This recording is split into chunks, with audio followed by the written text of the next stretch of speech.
This is the Enjoyer Podcast. I'm your host, James Dixon. You won't see breathless breaking news segments about this on CNN. It won't carry wall-to-wall coverage on Fox. It's not going to be on the tip of every tongue at a cocktail party. But in Donald Trump's second term, the trans psy-op is just as obliterated as Iran's nuclear facilities. And you can thank Trump for that. It's important to take stock of this moment because we're coming out of a decade of confusion. This week, the U.S. Department of Education reached a settlement with the University of Pennsylvania, but the winner in the deal was Team Reality, specifically biblical reality. Male and female, he created them. I never read in the Bible where that standard changes or slides because some Democrat's going to call you anti-trans or send you a mean tweet or accuse you of being hateful. When you stand on the solid rock, the standard never changes, even as the world around you slips into sinking sand. And so with the feds on their back, UPenn stripped swimmer Leah Thomas of his titles and his records earned competing against women. The university is also going to write a personalized apology letter to all the women he was forced to share locker rooms and medal stands with. UPenn is also going to ban future men from competing on women's sports teams. Male and female, he competed them separately. And with that, we saw the fall of the House of Trans. So today we should celebrate. We just survived the psy-op of a lifetime, one that claimed the futures of too many of our children. But we should look back at this last decade and ask ourselves why a day like this is even necessary. If the people of 2035 someday are congratulating themselves for acknowledging that the sun rises in the east, it would be safe to say that they'd wasted a decade. It's hard to hear, but we wasted this last decade. Because we did not let our nay be nay, we didn't kill the trans psy-op at the root. We don't know anything in 2025 that we didn't know in 2015. We just have the balls to say it now. Let that be a lesson to you. Your own lack of standards, your own lack of boundaries will always hurt you in life. Illusions shatter easily. The trans illusion was always an egg race. One wrong move and the whole thing would go splat, confronted by physics and reality. Abraham Lincoln said that you can't fool all the people all the time. Lincoln's words all these years later are still true. And as you see the sun set on the trans psy-op, this is also the end of a period where people acted nice instead of getting real. Turns out that Donald Trump's second term was that wrong move, and now everything has gone splat. Ask the Iranians how easy it is to restart a program once it's been destroyed. Ask Notre Dame how long it takes to get mystique back once you've lost it. It took a massive effort for the trans psy-op to even last the decade it did. It took government and media buy-in with the high price imposed on anyone who did not buy it. That's why this didn't happen in 2017 during Trump's first term, why it took all this time to come full circle. So in a sense, we've already seen their best shot. There will not be a last stand. There will not be a second move. All the juice has already been squeezed from trans, just like it was from COVID, just like it was from black, just like it was from the feminists. And now illegal immigrants are the next man up. When's the last time, by the way, you heard the name Kilmar Garcia? If you don't know who that is, that's exactly my point, because he was their cause just a few months ago. The left hands out burn notices faster than ever these days. They're burning through all these psyops, but none of them will connect. And so the only question I have for you is, will your kids get caught up in any of this foolishness? Or are you going to lead them to the truth this time? Male and female, he created them. The left doesn't care how many lives are ruined with these illusions. They just move on to the next one. In retrospect, Will Thomas's Wang was the high watermark of the trans movement. It revealed the fatal flaw of feminism, which is that it has no limiting principle. Nothing that would keep a fox dressed as a hen out of the hen house. Turns out that mean girl energy can't be relied on in moments of truth. It's more likely to be weaponized against anyone speaking an uncomfortable truth, like, hey, that dude with the wang is changing in our locker room. But if you can't protect hens from the fox, you won't have hens for long. So overnight, a movement that claimed for 170 years to protect women left them unprotected, left them at the mercy of the fox. After all that time, feminism is just another power grab, just another form of communism where the hard work is done by the grunts and the benefits are experienced at the very top. Feminists out there, I know we still have a few in the conservative movement. Where did all that empowerment go? Riddle me this, why have women had the right to vote for more than a century, but never had a president? At some point, life has to stop being everybody else's fault. The feminist worship of Will Thomas's Wang was proof that it was still a white man's world, ultimately. Title IX laws were created to get women into college sports, to give them access to the same opportunities boys had for decades.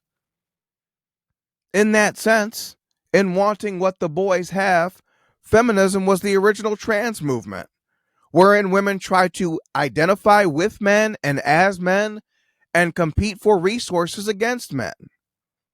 Feminists never said, what do we want as women? That's because when you read the book, Eve never had her own agenda. What was at stake in the garden was Eve was either going to follow God through her men or she was going to follow the snake, which was Satan. There was no third option. So instead of deciding what women want and fighting for that, feminists look at the top 1% of what men had and said they were entitled to half of that. And all it took was one confused dude to blow up the whole thing? You kidding me? Enter Will Leah Thomas. His 6'4" frame didn't accomplish much in male swimming, but against women, he set records and he won titles. And the feminists all said, yes, queen, and called you a bigot if you dared to notice that the guy had a dick. As a society, we don't ask women to be brave. They have to opt into bravery. They'll never be drafted for any war. But I've never seen anyone do anything as cowardly as when women embrace the trans psy-op and eliminate themselves in the process. As recently as 2018, the feminists had it good. They came this close to keeping Justice Kavanaugh off the Supreme Court. Me Too was rolling. Believe all women was the slogan of the day. Women were positively feared back then. When feminists floated the idea of an 8 p.m. male curfew, men were told to look inside and ask yourself why a woman would want such a thing. And not to point out the 6 million forms of stupidity inherent in the idea. That would be rude. That would be too true. That would be too masculine. That would be too aggressive. But those years since 2018 have taken women, and especially liberal white women, from the top of the pecking order. In May 2020, George Floyd passes a fake $20 bill, takes fentanyl, and dies in the police custody in Minneapolis. In a feminist utopia, which is a police state, by the way, there's no way in hell a guy like George Floyd observes an 8 p.m. curfew. And when he broke it, the people who attended and cried at his 8 funerals would have called the cops, just like they did on people who broke COVID restrictions. They would have reported George Floyd for breaking lockdown. A cop would have arrived and put his knee on George Floyd's back. Then you had the rise of trans. If Leah Thomas stands atop the hierarchy, so too would Georgina Floyd, or anyone willing to wear the pink W even for a second.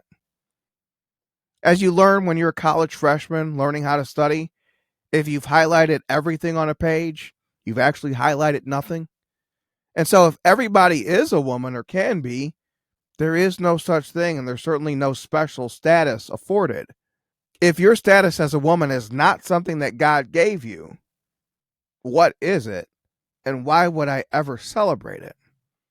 Within 4 years, Feminists went from tossing around an 8 p.m. curfew for men to welcoming boys into their locker rooms and their bathrooms. Turns out, anytime and everywhere Democrats lead, open borders and open bathroom doors soon follow.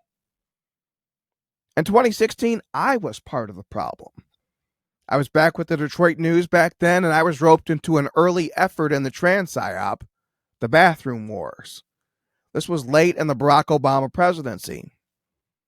Barack Hussein Obama, allegedly the first black president, and yet here he was going to war with public schools for bathroom policies, forcing them to let boys pee with girls. Thanks, Obama. Here's what I wrote. It actually follows the exact pattern we would see repeated for the next decade. I hadn't read the story since I wrote it.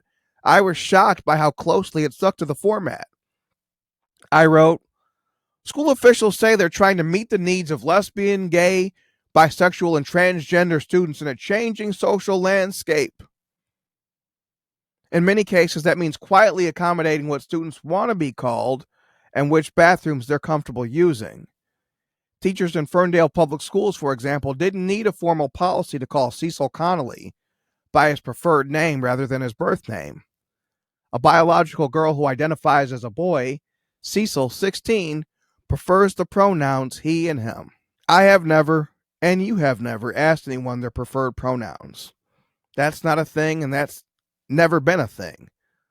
That only exists in the bizarro world of newsprint. And so in my work at the Detroit News, the work that my critics, oh my God, you did such great stories at the Detroit News. I can't believe you write for the Enjoyer and you write columns now. You were so great at the Detroit News. Well, at the Detroit News, I was part of the problem. I helped normalize what your child now struggles to escape. I'm not one to ruminate on past mistakes. I'm better to move on to the next day, which is what I did by last March. By then, I was a Detroit News columnist, no longer a reporter. Since the News never runs media criticism and would never run a column critical of its own work, I published it on my Substack, Watching the Watchdogs. Riley Gaines, a swimmer who competed against Leah Thomas, was coming to Michigan to be commencement speaker at Adrian College. But here's how the Detroit News portrayed this in its headline. Critic of transgender athletes in women's sports to be Adrian College's commencement speaker. A neutral headline would have called Gaines an advocate for women in women's sports along the lines of a Carole King. But the feminists at the Detroit News had to put the wine mom spin on it and publicly register their disapproval with Gaines. They wrote a slanted story. I roasted them for it. That column cost me my Detroit News column and ended what was frankly a tortured relationship that had gone on too long. Don't miss it one bit. But what I gained in losing that Detroit News column was priceless. The peace of mind that comes with telling the truth. Let liars play mental gymnastics and try little stupid word games. Male and female, he created them. I was not 1 inch confused about the truth. I am not 1 inch confused about the truth, and I welcome my old colleagues to Team Reality whenever they're ready to join us. Recently, the U.S. Supreme Court ruled that states have the right to end sex change surgeries and treatments for kids under the age of 18. Another ruling found that parents have the right to opt out of LGBT teachings and lessons in school. Between those three actions, Title IX enforcement, no grooming surgeries for kids, and no free run for in-school grooming, parents can challenge it, the trans movement is decimated. Sure, there's always some people who take up smoking at age 30, but not many. Mostly people start young. People start as teenagers.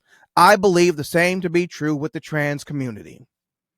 The cruelest lie we tell to the living is that you can be born in the wrong body. Like, hey, God was supposed to make me the size of Shaquille O'Neal. Turns out I'm 5'7" instead. Did God make a mistake, or did God make a masterpiece? The cruelest lie we take part in is that the sex God made you doesn't matter. only the gender you decide for yourself. Raise a glass. The trans psy-op is dead. Society will now stop pretending. But will you? We won, and that's good news. But what took you so long? And what are you going to do next time?